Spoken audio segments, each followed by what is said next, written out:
Welcome, dear students. I'm Dr. Rajiv Oberoi. So let's begin with the cathode rays. The properties of cathode rays. It was observed that in a discharge tube experiment at a very low pressure and very high voltage, some rays were observed at cathode which were moving toward anode.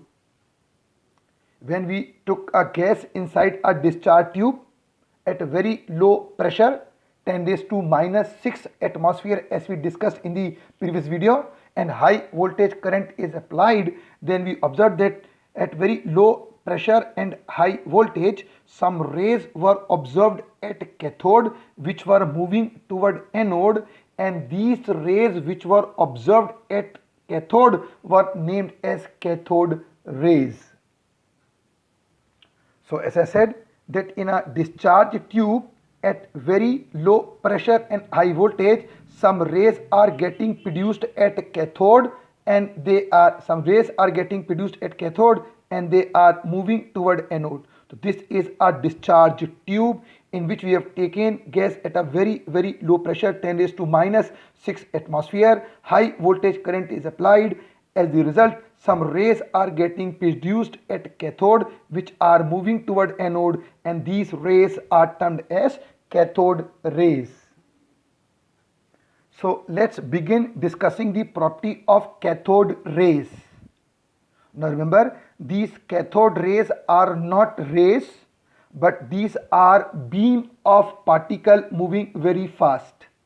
So cathode rays, we say, are not rays but they are particle in nature.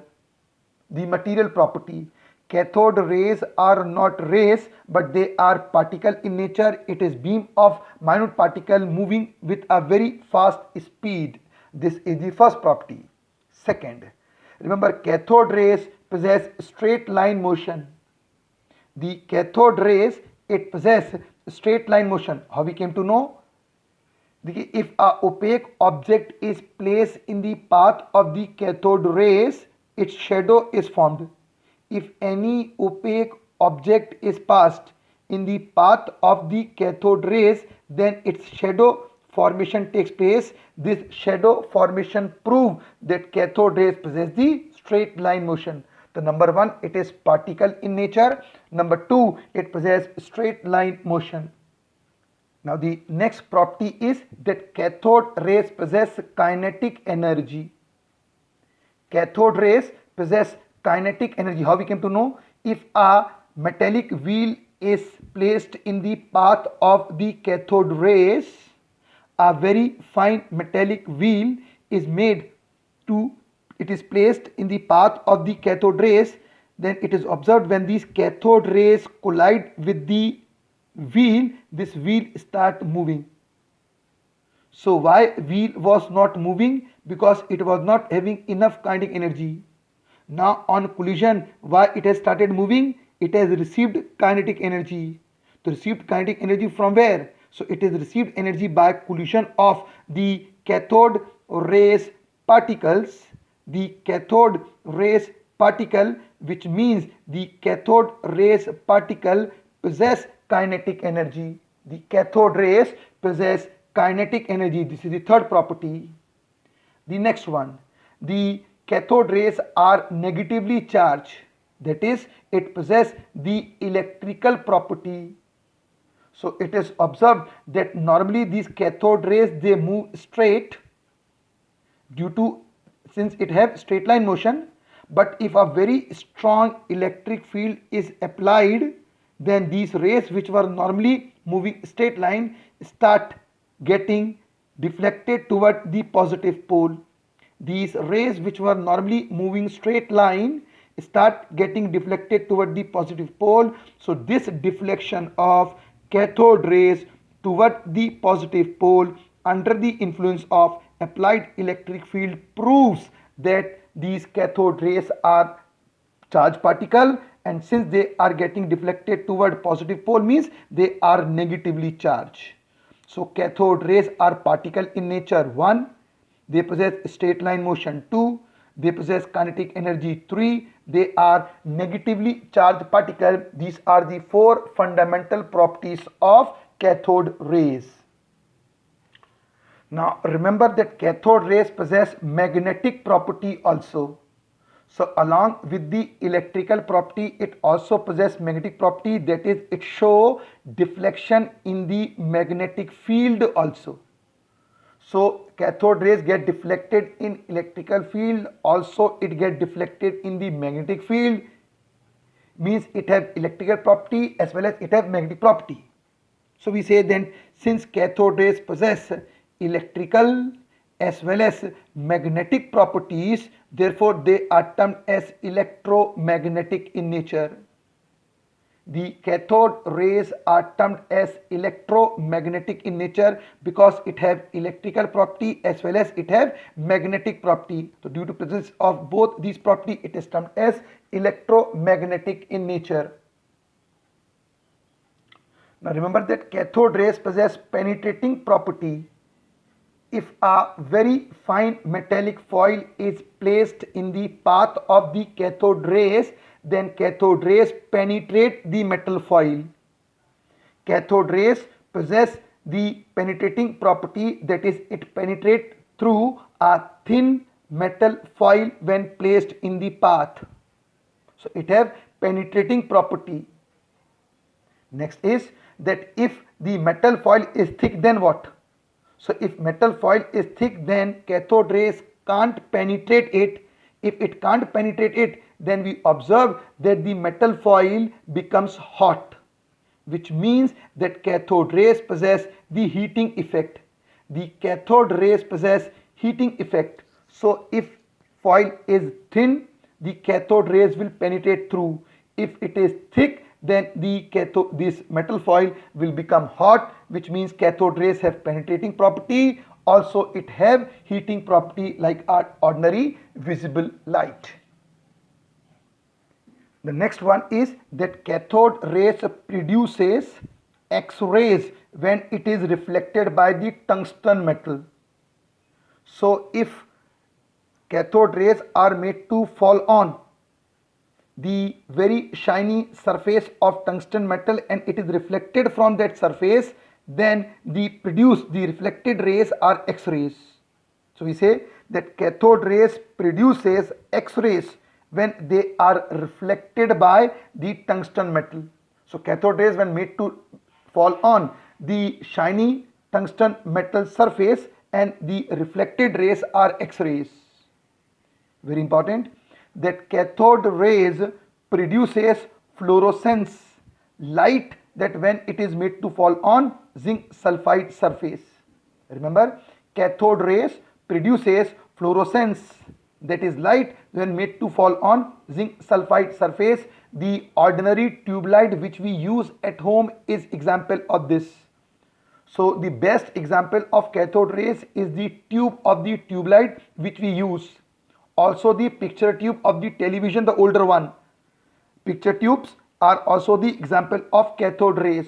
So when cathode rays made to fall on the surface coated with zinc sulfide, it produces light which is termed as fluorescence. One more property very important, cathode rays affects the photographic plate like the ordinary sunlight.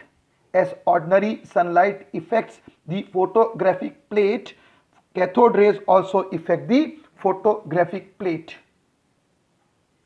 So if we summarize that what are cathode rays, so we said that cathode rays are particle in nature, it possesses straight line motion, it possesses kinetic energy, they are negatively charged, possess magnetic property.